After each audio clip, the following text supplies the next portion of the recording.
Hello friends, welcome again in our channel. तो अभी तक हमने देखा था ग्रेविटेशन में केप्लर्स लॉ तक कंप्लीट हो चुका था। तो आज हम केप्लर्स लॉ से आगे बढ़ेंगे। आज हम पढ़ने वाले हैं यूनिवर्सल ग्रेविटेशनल लॉ और यूनिवर्सल ग्रेविटेशनल कांस्टेंट का डेरिवेशन। ठीक है। So consider we have an object और इसको हमने नाम दे दिया A, and we have another object जिसको हमने नाम दे दिया है B.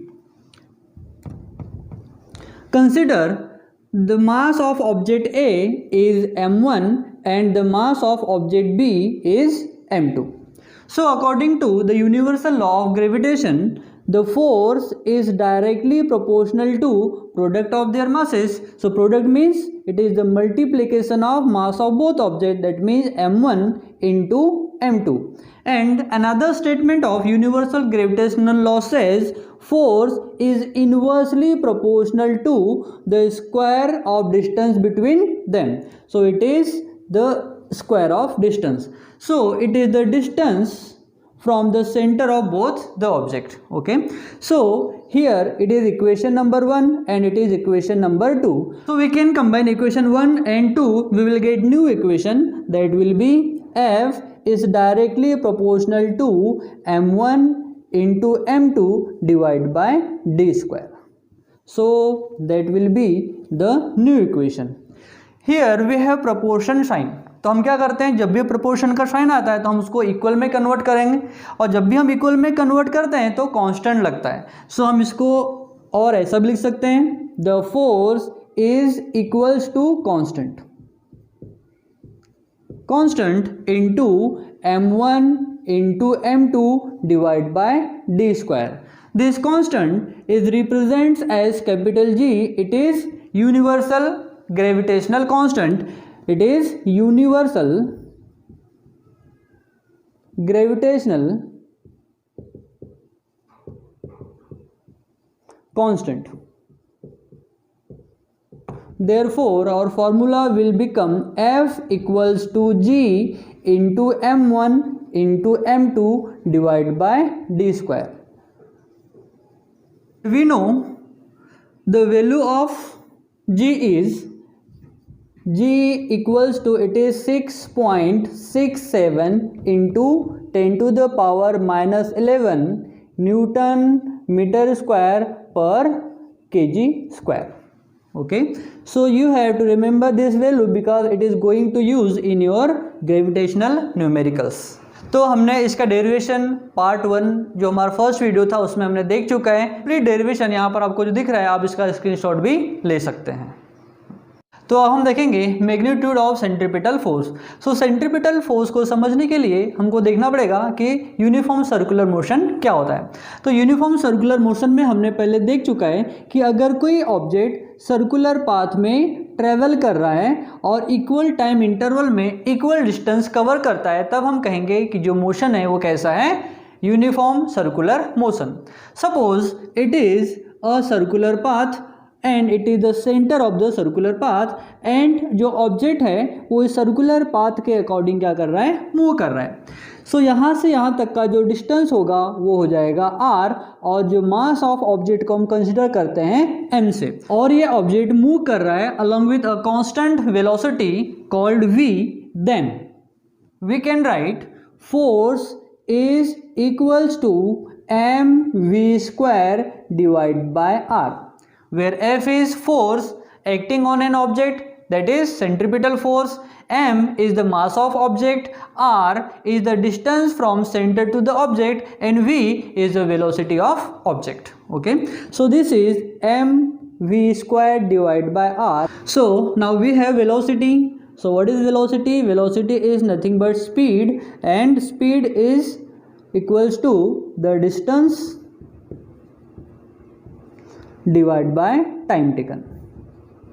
Here it is a circular path, so we consider distance is equals to the circumference of the circular path, so it is equals to 2 pi r, and time taken is capital T. Since we have formula v equals to 2 pi r divided by t, so we can put this value over here. So our formula becomes F equals to, or we can give it equation number 1. Now put V equals to 2 pi r divided by capital T in equation 1. We get, what we will get? It is F equals to m. The magnitude of V is 2 pi r divided by T. So we can write in bracket, it is 2 pi r divided by T and its whole square divided by r. So now we will solve further. We will get F equals to m into 4 into pi square into r square divided by capital T square into r. So now we will cancel r and r square. We will get, it is F equals to m into 4 into pi square. R and r square will cancel by r, so we will write r and it is t square. So this is our new equation. Now we will further solve. So now multiply above equation by r square divided by r square will get. So what we will get?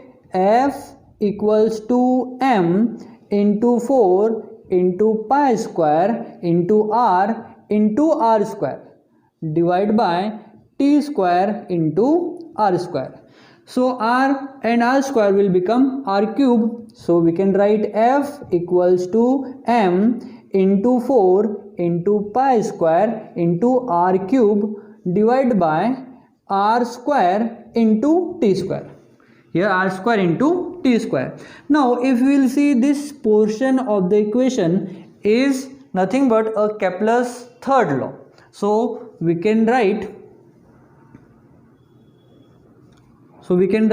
we know t square divided by r cube equals to k, but here we have r cube divided by t square, so we can convert it, or 1 divided by k is nothing but a constant, equals to r cube divided by t square.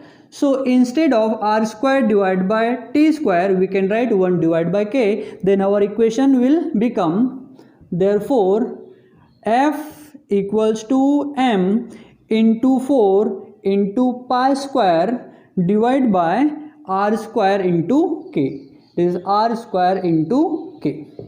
So this is the force acting on object when it moves along with circular path.